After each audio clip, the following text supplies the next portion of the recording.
nos encontramos aquí con Jorge Castañeda con un libro que se llama ¿Y México por qué no? ¿Por qué este libro, Jorge? ¿De qué habla el libro?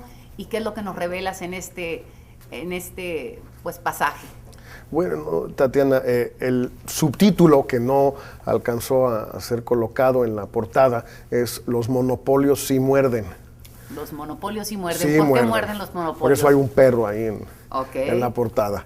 Y el libro básicamente es sobre los monopolios en México, pero no los monopolios estrictamente económicos, públicos o privados, sino sobre la concentración del poder y la ausencia de competencia, la falta de competencia en distintos ámbitos de la vida nacional. Por supuesto, hablo de los monopolios económicos, públicos y privados, pero también de los monopolios sindicales, también de los monopolios políticos, también de los monopolios mediáticos y también de los monopolios o del monopolio intelectual en la comentocracia. Cuando hablamos de los monopolios, Jorge, ¿cómo le afecta un monopolio de cualquiera de estas índoles al desarrollo del país?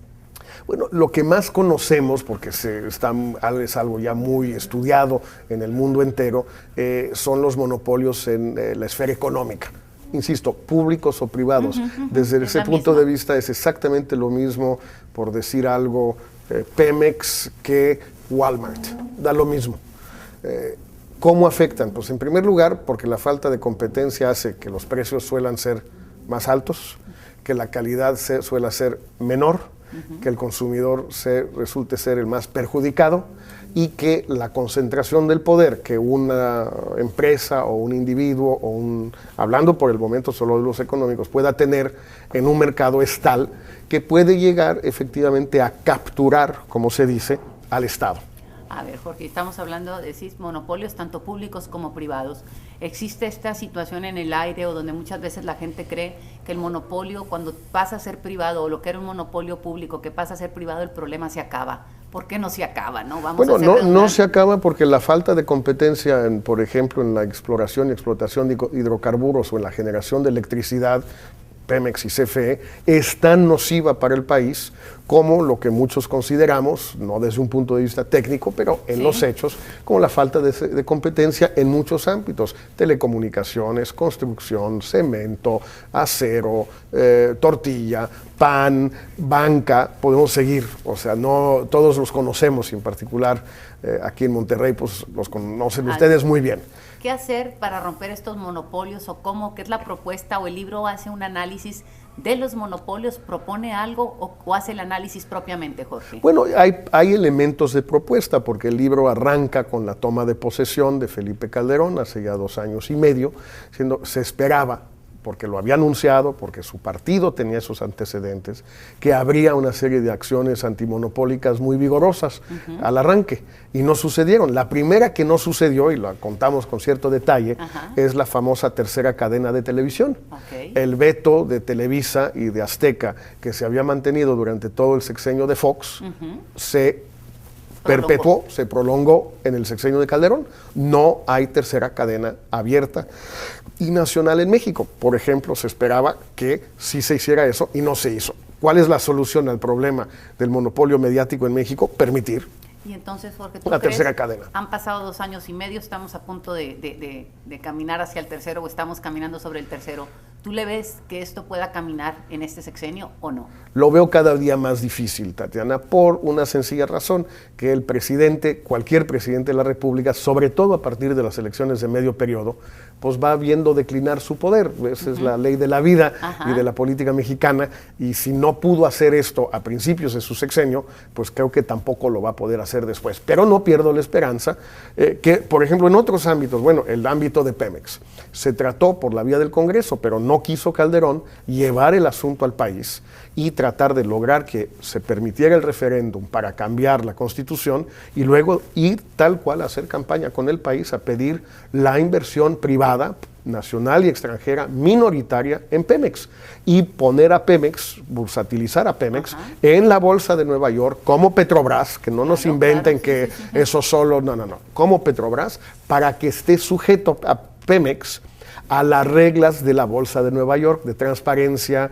de rendición de cuentas, de información pública, etcétera, etcétera. Tampoco quiso hacer eso Calderón, es otra propuesta que hacemos ahí. Otra más en materia sindical, un tema fundamental. Bueno, que empiecen a hacer voluntaria la afiliación, es decir, que se elimine la cláusula de exclusión, no solo por la vía de la jurisprudencia de la Suprema Corte y el caso famoso del Departamento de Pesca, porque no era Secretaría del Departamento de Pesca, sino en la Ley Federal del Trabajo, que se elimine en el artículo 123 la diferencia en el apartado A y el apartado B, y que además de que la afiliación sea voluntaria, que las cuotas sean voluntarias y transparentes, sobre todo las cuotas retenidas por el gobierno para los empleados sindicalizados del gobierno federal o estatales, y bueno, Pemex, Comisión, CENTE, etcétera. Esa es otra propuesta muy concreta. Ok, tenemos estas propuestas. Y por supuesto las políticas, bueno, las del partido político. Y esta sería una última, Jorge. Vamos pensando en ¿para quién va dirigido este libro? ¿Quién lo debe de leer? ¿Quién no lo debe de leer? Si esa si hubiera una pregunta en ese término. Bueno, aquí ya no está Bascal, pero vamos, ¿quién no lo debe leer, no? Ya no censuramos libros, pero yo no creo que pues le caiga demasiado bien a muchos de mis amigos, a quien respeto mucho, que bueno, son magnates económico-financieros, o que son líderes sindicales, o que son incluso líderes mediáticos o intelectuales.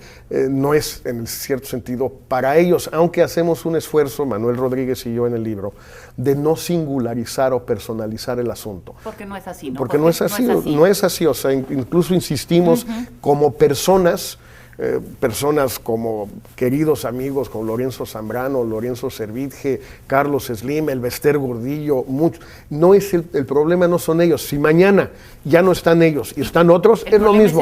Es el mismo. El problema es de estructuras, de instituciones, de normas, de leyes. No es un problema de personas. ¿A quién sí debe leerlo? Pues, por ejemplo, los ciudadanos que quieren empezar a tratar de romper esta concentración del poder, que es pues casi prehistórica en México, se remonta por lo menos a la conquista y la Casa de Contratación de Sevilla, si no es que antes incluso.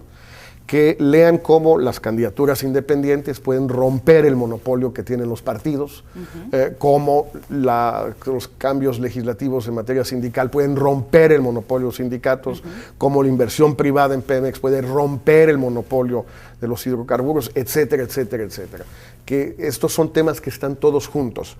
Se puede solo luchar en un frente o en otro, pero si no se entiende, que cada quien agarre el que más le importa. Claro. Yo, por ejemplo, me he dedicado pues estos últimos años al tema central de las candidaturas independientes y de romper el monopolio que tienen los partidos, los tres grandes partidos en el fondo, el monopolio de la representación electoral en México. Pero cada quien puede agarrar el suyo. Lo que sí me importa mucho, y es la conclusión y el tema central del libro, es que es un conjunto. Claro. Si cambiamos un cachito, pero no lo demás, no va a servir.